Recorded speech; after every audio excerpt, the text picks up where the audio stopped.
Ladies and gentlemen, today in this podcast, we are honored to have with us Dr. P.C. Sarkar, a distinguished former principal scientist at the Indian Council of Agricultural Research. Dr. Sarkar is a PhD in organic chemistry and an alumnus of St. Francis College and Lucknow University. Dr. Sarkar has worn many hats: a scientist, a traveler, a heritage enthusiast, and now an acclaimed author. Though his career carried him far from Lucknow, his heart remained anchored in its bylanes. With every passing year, his love for the city of Nawabs only deepened. Many speak fondly of Lucknow, but Dr. Sarkar's devotion stands apart, an abiding romance with its grace, history, and soul that time and distance could never dim. Over the years, he has penned a remarkable series of books that delve deep into lesser known, forgotten, and fascinating aspects of Lucknow's Nawabi and colonial past. His titles like Lucknow, Buildings, Begums, and the British, Ode to a City, Abode of Fairies, and most recently, The Supernatural Haunting Tales of Lucknow, offer an extraordinary glimpse into a city that is magical as it is historic. Dr. Sarkar, thank you very much for your time. It's an honor and a pleasure to have you in my podcast. Thank you so much. Thank you. Ji, Dr. Saab. It's long overdue. Yeah. Yes. So, Dr. Saab, your roots trace back to West Bengal. What brought you to Lucknow and what made you choose to settle in this city of Nawabs? Well, I can't say that my roots are in Bengal because my family migrated to Uttar Pradesh. That time it was Awadh after 1857. There were two migrations of Bengalis from Bengal to Awadh. Firstly, after 1857, 1858, and then again in 1902, when Allahabad was becoming the capital of Awadh and Agra, United Provinces. Okay. So that time, a lot of Bengalis, educated Bengalis, were encouraged to come to these newly formed provinces and set up help to administration in day-to-day work. So in that series of migrations, my family came in the first lot after 1857. So my great-grandfather was in Uttar Pradesh or United Provinces or Awadh. So you are not a first generation immigrant. No. So, 1.5 century old. So although I can speak Bengali and I have retained many of the cultural facets of Bengal, but I cannot read Bengali, I cannot write Bengali, so that is an issue. And I was posted also in Calcutta in my fag end of my career. For 6 years I was in Calcutta. So that time I was very happy that I'm going back to the land of my ancestors. Okay. But somehow I couldn't adjust very well, and I was happy to come back to my beloved Lucknow. You're used to the Lucknow lifestyle now. Yes, because I was born and brought up here. Education, family, friends, everything is. Acha. I thought otherwise that probably your parents or you yourself have emigrated to Lucknow. Acha, Dr. Saab, एक सवाल ये कि you have had a long and successful career in science. How did this parallel journey into documenting heritage and history, particularly of Lucknow, happened? Actually, what happened was that I was in the central services of Government of India, and I was posted all over India and never in Lucknow. That was my misfortune. So, like when I was in other cities or other places, I used to miss my hometown. I would read and write and also, try to dispel some rumors and myths. And these things started very small. And then with the period of time, they started increasing. And then the social media emerged and I started writing in Facebook and other platforms. So this thing evolved gradually. And as I kept on studying and researching, my level of knowledge also increased. So I became more confident that. No, but that's the question, Dr. Saab. But that's the question. These are two very contrasting fields, like being a science. I am coming. Yeah. Okay. I am coming to that. Okay. So I kept on, and I'm a trained researcher in the physical sciences. I'm not a man of social studies. So I applied my tools of physical sciences to historical research. So sometimes there's a collision also. But anyhow, what happened was that I generally my lifestyle is that my professional life is separate from my personal life. So like 10 to 5 or 9 to 5, I am at my job and I'll not move from my job. And after 5, like it's my time. So I'm sorry to say my bosses did not like my approach, because no boss likes to be cut off at 5 o'clock or be cut off on Sundays. But that's what I did. My personal life is separate, my professional life is separate. So I kept that way. That was my lifestyle all through my career. It was not a very smooth career, sorry to say again. So this is the secret of my, whatever output I have, I did it in my spare time. No, but my question is that how did this passion trigger? Yani, learning about Lucknow's heritage, your interest into Lucknow's colonial past and heritage, because there are so many others who live in Lucknow, but this contrast in your professional life and then your passion rather. So as I was saying that I qualified in the central services at a very young age of around 22 and a half. At the age of 23, I was a class 1 officer in the Ministry of Agriculture and shunted out of Lucknow. I was in Ranchi, I was in Himachal and all that. So like at a very young age, when you are pulled away from your roots, then some memories and some affectionate, some links and some things remain. So that's why I kept on studying. And as I said that from very small beginnings, I kept on studying and researching in my part-time that what all is going on in the city which I left a long time ago. So I kept on studying and researching, and I was in different cities, so I was having access to. So there was no trigger point. It was a gradual transformation. It was a still, if I want to go back, I don't think I want to bore my audiences. But even if I want to go back in my life, when I was a little boy, my father used to take me around the ruins of Lucknow on Sundays, and he would explain to me. I was maybe 6 or 7 years of age. So he would take me around and show me the ruins and the monuments and the gates and all this. I couldn't understand anything, but that thing remained somewhere in my mind. And when I grew up, I used those things. Ki bhai, wo kya tha? Wo palace tha, wo gate tha, wo kya minar tha, wo masjid tha, wo tha kya? That lifestyle. And his friends also were like that, only the ex-Nawabs and all these people eat good food and have a good time. So that little thing remained in my mindset. And it evolved over a period of time. Yes. Childhood. Maybe the credit goes to my late father. Yes, agree. Childhood experiences, they continue lifelong and they evolve into a passion like yours. I don't know why he took me, because I had other brothers, sisters also. But he would take me to the ruins every Sunday and show me around. So I don't know. He had some sixth sense that this was the boy.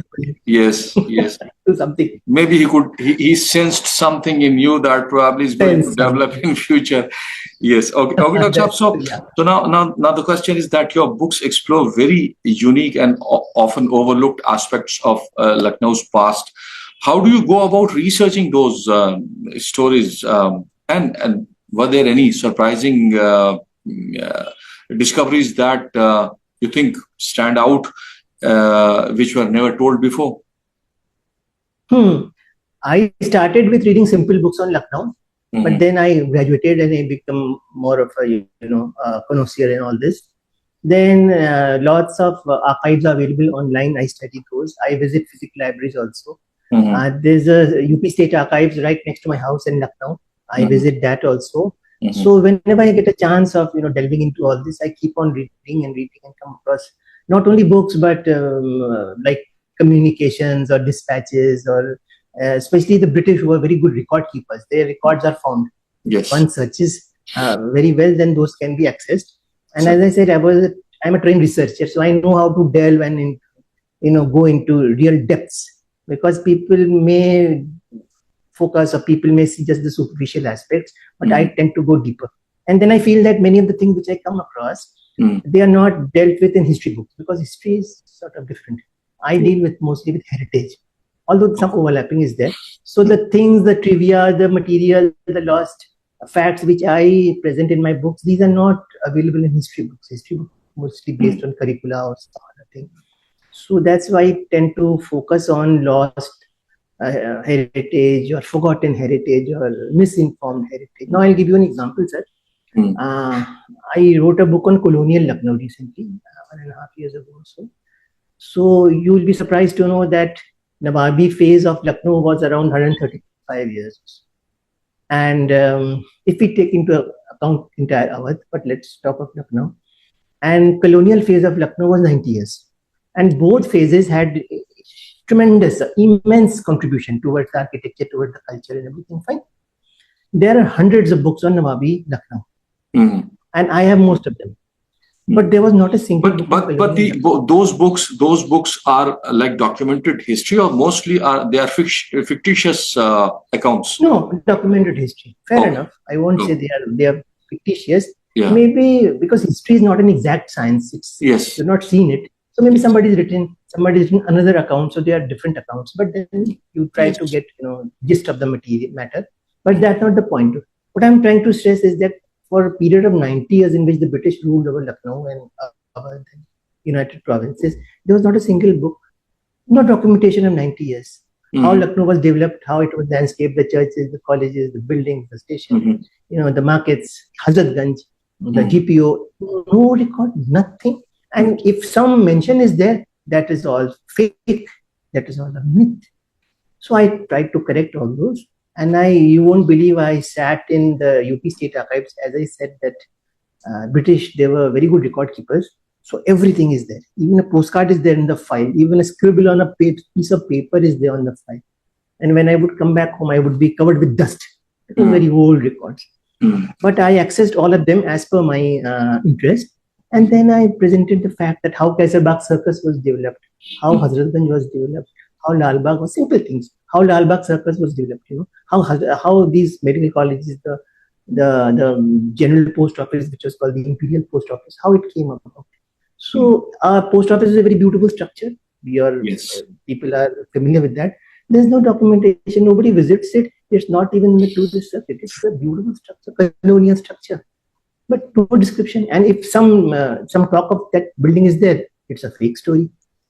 So I brought out all these with references of the files. Wherever possible, I mentioned the files also in the book on colonial. Amazing. So, but Dr. how do you get rewarded for all the hard work that you are putting in?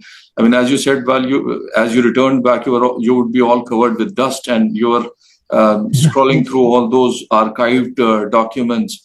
So other than getting some royalty of the books that you are writing, how do you otherwise get rewarded? I mean, why? What is the motivation? Yes. The award system. Yes. Firstly, it's the personal satisfaction. I'll just go back to my own history once again. As I said, my dad used to take me around Lucknow when half a century ago. Yes. So that time, Kaisarbagh Circus was in a much better condition as to what it is now. Lal Bagh Circus was in a much better condition as compared to what it is now. I was curious to know कि circus बने कभी. Nawabi structures तो है नहीं. These even chalk, the semicircular buildings in chalk. There is a misnomer that it is creation of Asafudullah. No, these are colonial structures. So I was curious कि भाई कब बने, किसने बनाए? Who was the architect? कुछ पता नहीं. Nobody is documented. So I even got the blueprints of of developing how Kaisarbagh was developed. The Kaisarbagh Circus and purely colonial. The Lal Bagh Circus purely colonial. How Hazratganj was deviated and cut across the old Nawabi road of Saadat Ali Khan. Blueprint is there. So that personal satisfaction, you won't believe, I was so happy to get those blueprints. That alone is my satisfaction. That at last I know how it happened, what happened. That's very important. That's very important. And this is very, very encouraging that you have dedicated so much of your energies, your time, and even your money, I believe, for your satisfaction. For each, I'll give you an example. For each blueprint, I was charged 100 rupees to take a photo of the blueprint. And those blueprints are maybe 4 feet by 6 feet or 4 feet by 4 feet. So you can't even take a picture of that. So you put it on the floor and try to take a picture with your mobile. And the archives people say, "A copy हमको भी दे दीजिएगा," because they don't have. So blueprint पड़ा हुआ file के अंदर. Nobody has seen it for centuries. Yes. तो उसको मैंने निकाला, उसको डस्टिंग किया, उसका एक मैंने मोबाइल से उसका फोटो लिया, and I paid 100 rupees to them per blueprint, and I gave a copy of the photo also to. Bhai, theek hai, apne hi log hain. It's a treasure. It's a precious work that You won't believe how much happy I was. I tell you frankly, I was like, मैं बहुत दिनों से सोच रहा था कि सब कैसे बने, किसने बनाए. How Hazratganj came up, there's so much myth that it was created by this and that, and no, it is totally British created market or whatever Queensway. And how it came, it started from two shops, It started from you two have shops. done an exemplary work, and probably for the generations to come who would be interested in research, your books would be milestones for them. I believe. Besides your satisfaction, you have documented history and heritage.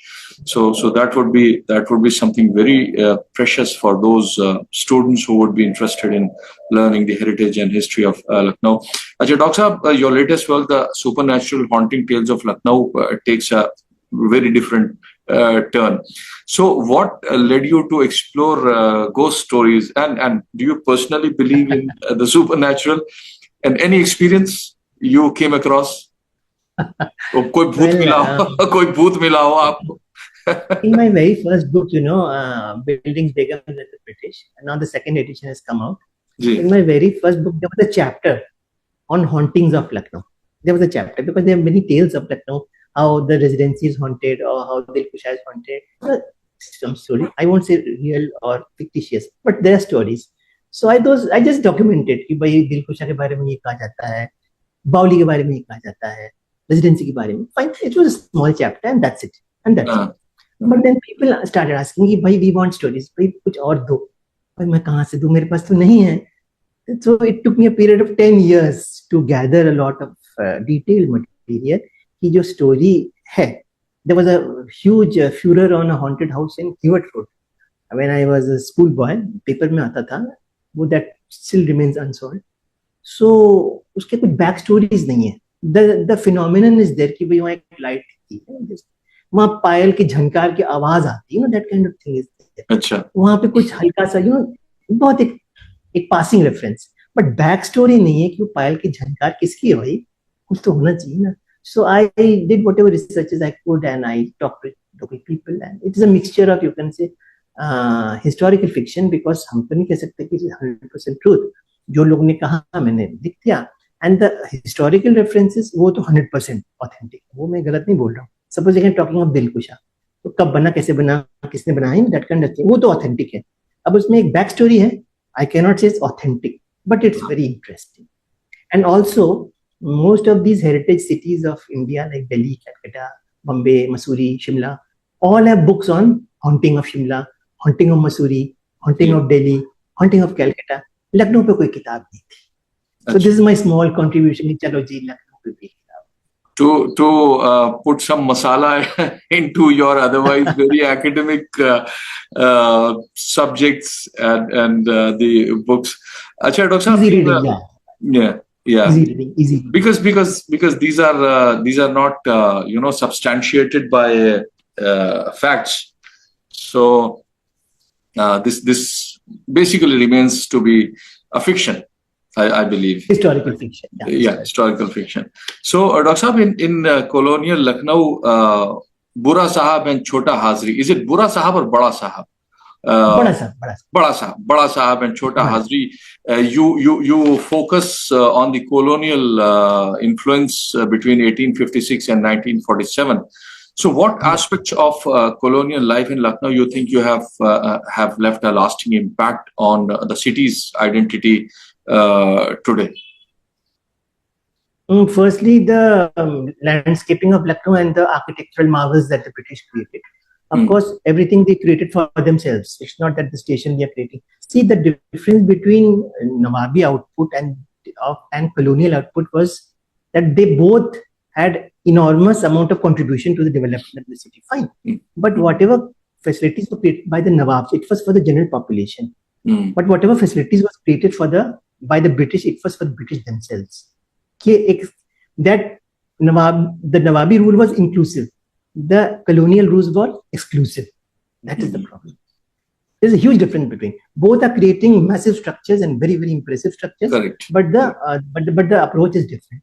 the motivation is different. Sure. So I have tried to describe all the schools and colleges and various other buildings and structures and bridges, what they created 90 years of time, the architects, and any problems which occurred, and any funny stories which occurred. Now, for example, our council house, which was called council chamber in those times, abhi Vidhan Sabha usko bolte hain. So how it came about? So it was built in 2 phases, and at one point of time it was stopped. It was being stopped because पत्थर नहीं मिल रहा है. That kind of thing happened. Small stories, very interesting. कि पत्थर नहीं मिल रहा है तो the building is stopped. So some pressure is there, नहीं करो. तो उसको half finished ही उसको inaugurate कर दिया गया. अभी भी होता है ना, तब भी होता था कि भाई उसको कर दो, जल्दी करना है भाई. हाँ, that kind of thing. So it is a very interesting stories I have tried to present कि बहुत boring ना हो जाए. Architectural details also मैंने बहुत detail में दिया. Whatever I could find in the files. कौन था, कैसे हुआ. Great. And I'll tell you, it was built in 2 phases, our council chamber or Vidhan Sabha. And strangely, the architect who built the first phase did not build the second phase. Another architect came. तो उनके क्या logics होते थे हम तो नहीं कह सकते, but these things happen. Very interesting trivia. Great. And also I pointed out that और भी chapters उसमें architecture और landscaping अपनी जगह है ही है. और भी 1-2 chapters है how the British they themselves face a lot of problem because their life was not easy. You know, एक तो उनके अपनी bureaucracy was so rigid कि it was not a very comfortable life for them. It was not a picnic for them. बोलते ना Raj is a picnic. Raj. It was not a picnic for them also.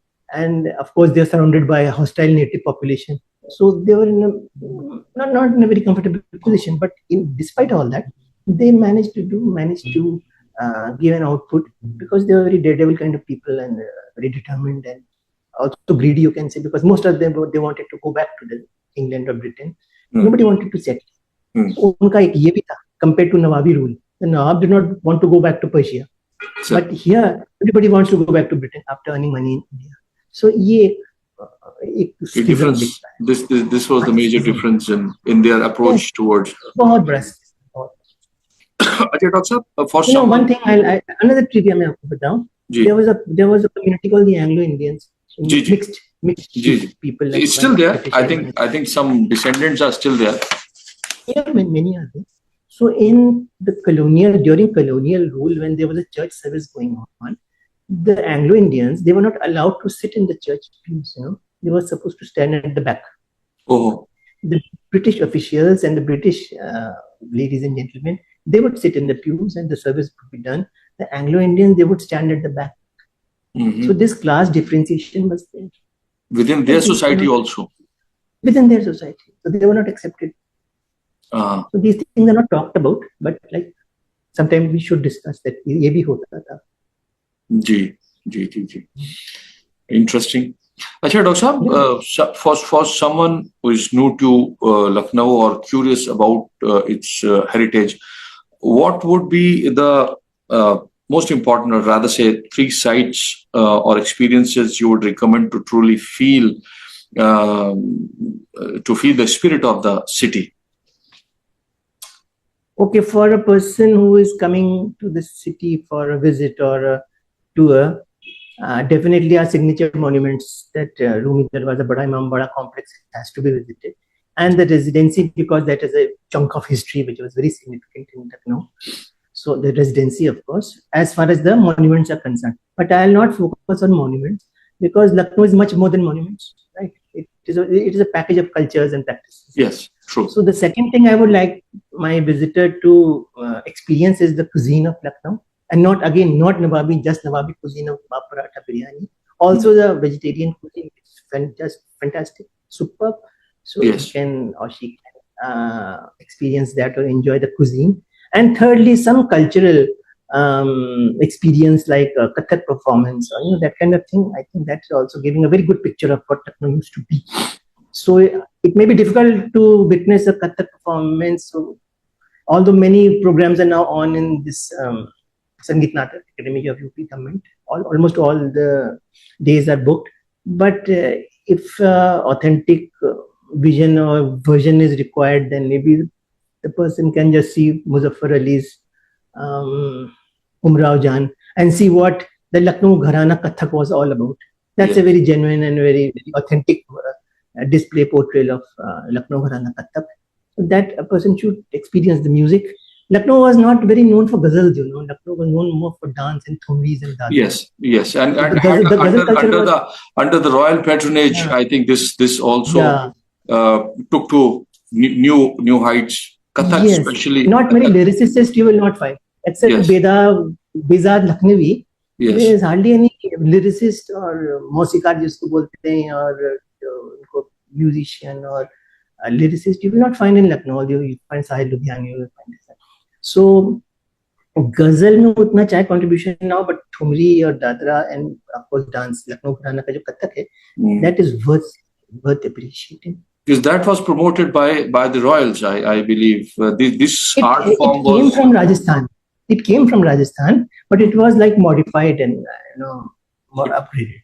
It was given an Awadhi touch. Awadhi touch. Yes.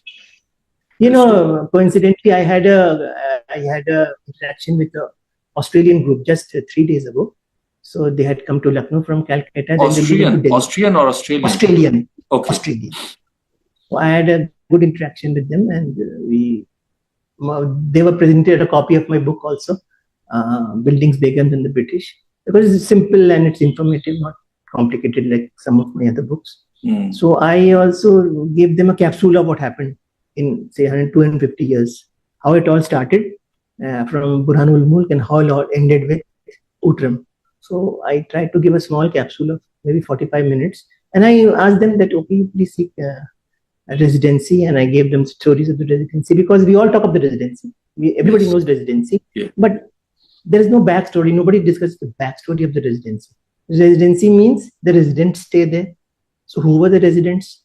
The political agents of the British, the East India Company, fine. So any individual people you can talk about, no. What did they do? We don't know. Only the residents stay, and then there was this in 57, and there was a huge bombarding of the structure. But the actual people who passed under those gates, the actual people who stayed there and did their politics under various Nawabs and various kings of Awadh, those people don't discuss about. The details of the individual residents are not discussed, like Middleton or Low or so many others. Nobody discusses about it, not even in the history. Yes. So I told them, okay, these were the residents, and they did all these mischiefs, and that is why the anger of the public. The first opportunity they got, they started bombarding the structure. Whether it was a symbolism of oppression. And Dr. Lucknow remains to be one of the most talked about cities, be it the cuisine or the heritage or the culture. Still, a lot is being studied and a lot being discussed about Lucknow. So, from your end, what's coming up? What's next? Are you working on some other project? Are you writing a book, or, as you said, you're researching into the culinary the aspect of the city? No, many people have written about the culinary aspects of Lucknow, so I'll not go into that. I have a regular column now in the Hindustan Times.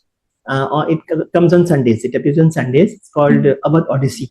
So there I describe all these vignettes of Lucknow, forgotten facts, very simple way, because general reader, newspaper reader doesn't have time to go into detail.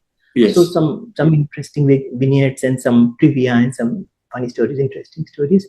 That column I'm focusing on these days. It gives me exposure also.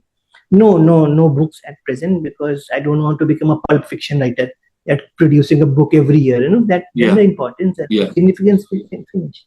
Unless you come across some really good idea. Right. If I find material which is worth presenting to the public, maybe yes. But as of now, I do not have any such material.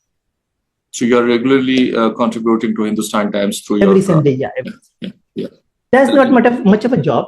I just write like that. Based on your previously researched. Yeah. So, Dr. It gives me exposure, that's it. Yes, it has a wider circulation, and its reach is much bigger than probably the books. Nowadays, unfortunately,